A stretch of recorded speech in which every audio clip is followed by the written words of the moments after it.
Hey guys, my name is Lucas Mbewe, better known as Lucas Focus. Today I will be showing you a quick breakdown of this image you see right here on the screen. Um, okay, so let's get right into it. I will begin by giving a background about my background, or rather the backdrop that was used here in this image. So I'm going to switch off all the layers here, and then we can see how this picture looked before any editing was done. So this is the original picture. Yeah, I don't know if you can see, but after I've zoomed in here, there's all these lines and foldings. These appear all over the picture, I mean in the background, in the backdrop. This was due to the backdrop being very large, and I think it's of a vinyl material, vinyl. I don't know how the word is pronounced, but I bought this on eBay UK, and it was 6 by 4 or 4 by 6 meters. Yeah, it's a very large backdrop. What I did not know is that it's very difficult to iron out. Yeah, I didn't know about that. I have no proper experience using backdrops or doing any sort of studio photography. Yeah, so I am kind of just learning as I go. Yeah, but the backdrop came all folded up, uh, and when I unfolded it, I realized it was way larger than I had imagined, and it had all these wrinkles and foldings that I'm told you need um, a steamer. Yeah, you need a steamer to get rid of. So for now, I literally have to clean it up in post all the time. So you can imagine how much work that is. Okay, we can get right into it. I'll show you the process of how I got to this image. Yeah, so yeah, let's start. So starting with the original picture, as you can see here, I resized it. Yeah, that was a Command T, then I brought it in a little bit. Uh, Here I used the healing brush. I don't know if you saw that change. I will zoom in a little bit here, focusing this area. Um, I used the healing brush to clean out some of the wrinkles that were in the backdrop. So that's the wrinkles gone after, before, after, before. Okay. So healing brush, my next step was to merge the the healing brush edit with the original image so that I could have this. I'll zoom out, and yeah, so I merged the new healing brush edit, the clean background with the original image, and I resized it. Yeah, because I had anticipated that I will add something here. Yeah, so I resized it and put it towards the bottom left, I guess. Yeah, so after healing brush, next thing I did, I'll zoom in a little bit here. Next thing I did was apply the healing brush on the face. As you can see, there's a little bit of some spots and dark spots all over the face. So I used the healing brush. By the way, the healing brush can be found here in this option here. I think by default it will be on spot healing, but when you click, right click and hold, you see that there's other options there. I use the healing brush. Um, you know, that helps me sample a point and replace another point. After applying the healing brush to the face, I moved on to apply some curves to lighten the right side of a face. I guess this is the left side from where we're looking at her from, like, yeah. So this side of the face. Um, so this is the side with the face before I applied the curves. This is after I'd applied the curve.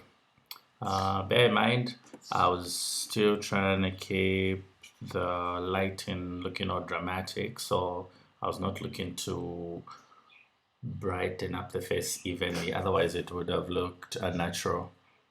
Yeah, because you can clearly see the source of light is on our right.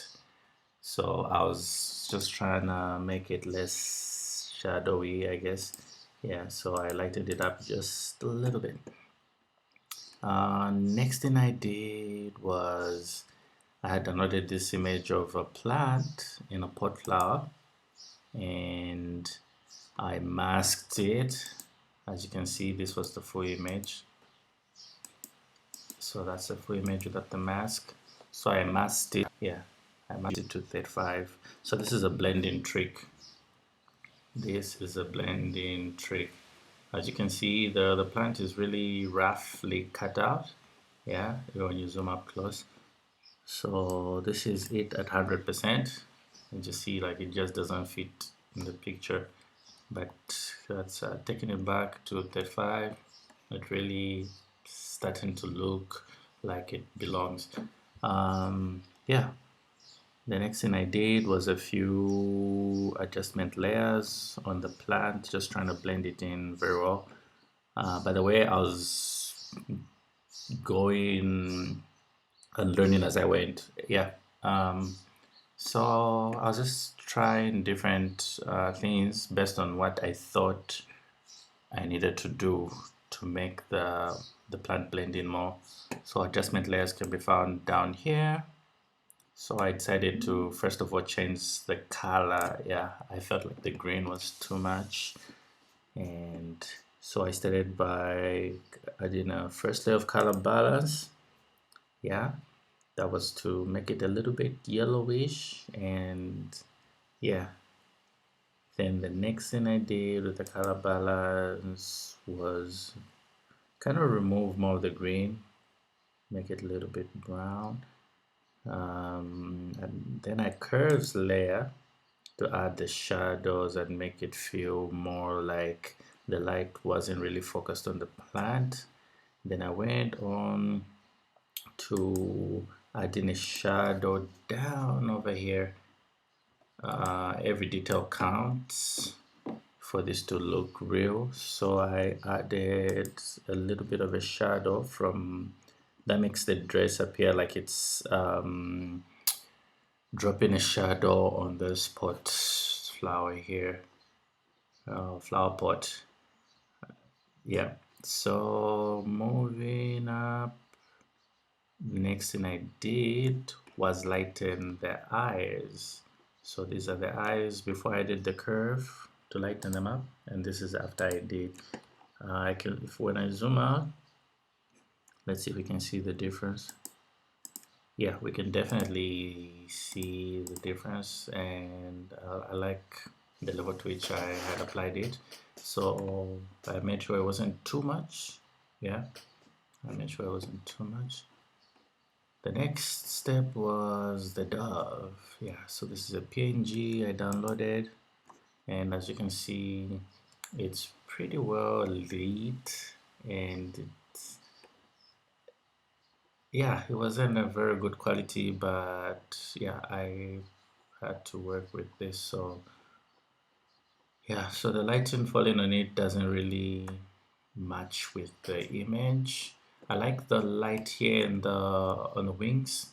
It makes sense because it looks like the light is coming from our right side. So this was a pretty good light on the back, but the bottom part here you expect to be a little darker because it's against the light, so, or away from the light. So that's the next thing I did is I added an orange glow at the bottom here, because as you can see the picture is a little bit warmer, there's a gold glow on the right side, which is her left here. So I wanted that to match because whatever, I think there's a curtain in my living room on the left side, and this was light from the sun going through the curtain. That's what provided this golden glow. So I wanted that to reflect on the on the dove to make it feel a little bit more like it was in there at the time we shot. The next thing I did was add some shadows. Yeah, so as you can see, this is before the shadow, after the shadows at the bottom here. Um, Moving on, I started to work on the dress. I felt like I wanted it to be a little bit more dramatic, and I really wanted to blend this flower pot a little bit more. So I started to add shadows and to darken the dress. This is using the curves adjustment. So I added a little bit of, I removed a little bit of the light there. I added the levels adjustment layer to darken it a little bit more. I took a brush on a new layer, black brush, then I painted this bottom layer to try and blend it a little bit more. Also, as I am blending these things, I am these layers, I'm also playing with that opacity, yes, just to get those different levels of opacity so that they blend in well. Next thing, I like to do this with most of my edits. I added this white solid. That's what adds this misty look. I really love this misty look. I'm sure you would have noticed it on a lot of my pictures.